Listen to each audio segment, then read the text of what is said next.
இளைய தலைமுறையிடம் அரசியல் விழிப்புணர்வு இருக்கிறதா என காரைக்கால் பொதுமக்கள் தெரிவித்த கருத்துக்களை மக்கள் பார்வை பகுதியில் தற்போது பார்க்கலாம்.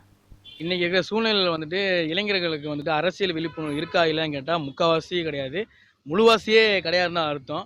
ஏன்னா ஒரு அரசியல் அவங்க வாழ்க்கையில் எப்படி உண்டாகும்னா அவங்க தலையிடணும், இல்லைன்னா அரசியல் அவங்க வாழ்க்கையில் தலையிடும்.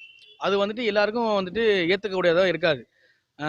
இன்னைக்கு இருக்கிற இளைஞர்கள் படித்தோமா வேலைக்கு போனோமாங்கிற அக்கறையே முக்கால்வாசி கிடையாது. குடும்பத்தை பார்த்துக்கணுங்கிறதுலாம் பெருசாக அந்த அளவுக்கு யாருக்கும் இப்போ இன்ட்ரெஸ்ட்டே இல்லை. சுற்றணும் கொல்லணும் அந்த மாதிரில தான் எல்லாருமே திரியிறாங்கிறதுனால அவங்களுக்கு அரசியல் பற்றி தெரியாது. இன்றைய இளைய தலைமுறைகள் அரசியல் விழிப்புணர்வோடு இருக்கிறார்கள். பல பேர் இளைய தலைமுறைகள் இப்போ அரசியலில் ஈடுபட்டு வராங்க, நல்லா செய்கிறாங்க, பொது சேவைகள்லாம் ஈடுபடுறாங்க. மக்களோட இணைஞ்சு செயல்படக்கூடிய அளவுக்கு இப்போ இருக்க இளைஞர்கள் அப்டேட் ஆகிட்டு இருக்காங்க. இந்தியா நாட்டுடைய அரசியல் இன்னைக்கு இளைஞர்களுடைய கையில தான் இருக்கு. பாத்தீங்கன்னா இன்னைக்கு இளைஞர்களுக்கு படிக்கும் போதே அரசியலுடையதை இன்னைக்கு பாடத்திட்டத்தில் கொண்டு வந்திருக்காங்க. இதெல்லாம் பார்த்துட்டு இளைஞர்கள் இன்னைக்கு ஒவ்வொரு அவங்களுடைய தெருவா இருக்கட்டும், வீடா இருக்கட்டும், சமூக சேவைகள் இன்னைக்கு சின்ன வயசுல படிக்கிறவங்களுக்கு பள்ளிக்கூடத்தில் படிக்கும் போதே கடிதம் போடுறது இப்படி எல்லாமே இன்னைக்கு நடைமுறைக்கு இன்னைக்கு மத்திய அரசு கொண்டு வந்திருக்கு. இதனால பாத்தீங்கன்னா இளைஞர்கள் ஆர்வமா இருக்காங்க. எந்த டைம் தேர்தல் வரும், எப்போ போயிட்டு நம்ம வாக்களிக்கிறது, இன்னைக்கு இந்த புதிய திட்டம் இதெல்லாம் அப்ளிகேஷன் ஃபில்அப் பண்ணி கொடுக்கறதுலாம் இன்னைக்கு இளைஞர்கள் நிறைய இருக்காங்க. இளைஞர்கள் மத்தியில் இன்னைக்கு அரசியலுக்கு இன்னைக்கு பெரும்பாலானவர்கள் போட்டியிடுறதுக்கு மூலம் இன்னைக்கு வந்துடுறாங்க. இது எல்லாமே முன்னாடி இருக்கக்கூடிய அரசியல் தலைவர்களை அவங்கள முடக்குறாங்க. ஃபேமிலி ரீதியாகவும் பல ரீதியாக போயிட்டு அவங்கள முடக்கி வைக்கிறாங்க. மற்றபடி இன்னைக்கு இளைஞர்கள் ஃப்ரீயாகவே இருக்காங்க. இன்னைக்கு அவங்க வாக்களிக்கிறதுக்கும் சரி எல்லாத்துலையுமே இன்னைக்கு அவங்க ஆர்வம் கட்டி வராங்க. இளைய தலைமுறைகள் அவர்கள் தங்களுடைய வாக்கினை யார் இந்த தொகுதி மக்களுக்காக செய்கிறார்களோ அவர்களுக்கு செய்ய வேண்டும். ஏனோதானோ என்று வாக்களிக்கக்கூடாது. மக்களுக்கு யார் நல்லது செய்கிறார்கள், இவர்கள் வந்தால்தான் இந்த தொகுதி முன்னேறும் என்ற கோட்பாடுடன் அவர்கள் உணர்ந்து வாக்களிக்க வேண்டும். இன்றைய இளைஞர்கள் அரசியல் நோக்கி போகணும்னு சொன்னால் நிறைய பின்புலத்தை படிக்க வேண்டியது இருக்குது. எதிர்கால பின்னாடி என்ன நடந்துச்சு, என்ன அரசியல் எப்படி இருந்துச்சு. ஆனால் இப்போ உள்ள இளைஞர்கள் அதெல்லாம் படிக்கலை, ஏதாச்சும் இருக்கணுங்கிற மாதிரி இருந்துட்டு இருக்காங்க. இப்போ சமீபத்தை எடுத்துக்கலாம், இப்போ விஜயெல்லாம் இருக்காரு, அந்த ரசிகர் கூட்டமெல்லாம் இருக்குது. அது தவறாக சொல்ல வரல, இன்னும் நிறையா இருக்காங்க. அதே போல் அரசியலில் இன்னும் எவ்வளவோ பக்குவப்பட வேண்டிய சூழ்நிலை இருக்குது.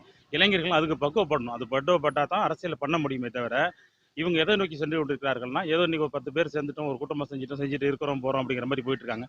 அதெல்லாம் விட்டுட்டு அரசியல் விழிப்புணர்வு இளைஞர்கள் இன்னும் நிறைய தேவை.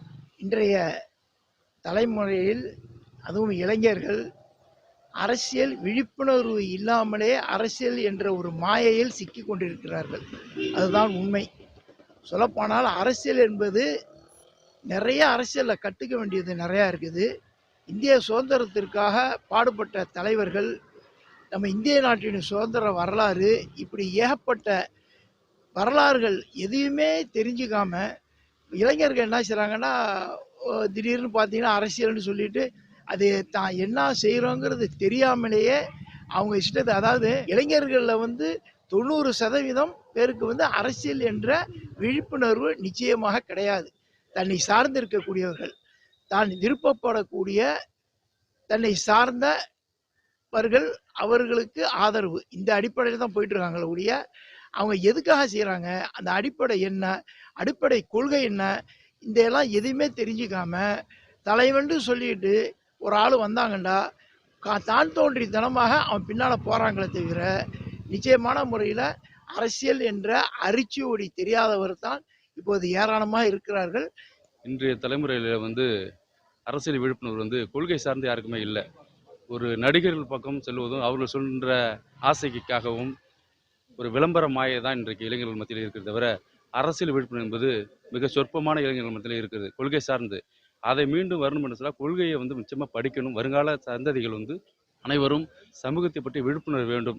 முன்பு இருந்த போராட்ட காலமான இயக்கங்களான கம்யூனிஸ்டுகள், காங்கிரஸுகள், இது போன்ற திமுக போன்ற கட்சியினுடைய கொள்கைகளை இவர்கள் ஆராய்ந்து பார்த்தால் அடுத்த தலைமுறைக்கு இந்த அரசியல் விழிப்புணர்வு எடுத்து செல்ல முடியும். இன்னைக்கு இளைய தலைமுறைகள்கிட்ட அரசியல் விழிப்புணர்வு இருக்குது கண்டிப்பாக.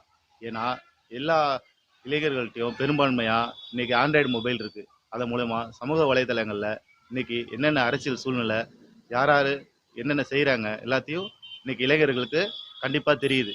எல்லா இளைஞர்களும் இன்றைய சூழ்நிலையில் படித்த நிலைமையில் இருப்பதனால அவங்களுக்கு அரசியலை பற்றி ஒரு முழுமையான அறிவு இருக்குதோ இல்லையோ, ஒரு 90% அறிவு அவங்களுக்கு இருக்குது. இன்றைய காலகட்டத்தில் இளைஞர்களுக்கான அரசியல் விழிப்புணர்வு இருக்கான்னு கேட்டிங்கன்னா அதிகமாகவே இருக்குது. ஏன்னா எல்லாரும் சோசியல் மீடியாவில் சர்வசாதாரணமாக அனைத்து விவரங்களையும் நியூஸும் பார்த்துக்கிட்டு இருக்காங்க. அதனால இளைஞர்களுக்கான அரசியல் முன்னோட்டம் அதிகமாகவே இருக்குது. அவங்க அரசியலுக்கு வருவதற்கான முன்னேற்பாடுகள் நிறையா பண்ணிக்கிட்டு இருக்காங்க. அதனால அவங்க அரசியலுக்கு வர்றதற்கான ஆர்வமும் பொறுப்புணர்ச்சியும் அதிகமாகவே இளைஞர்கள்ட்ட இருக்குங்கிறது என்னுடைய கருத்து.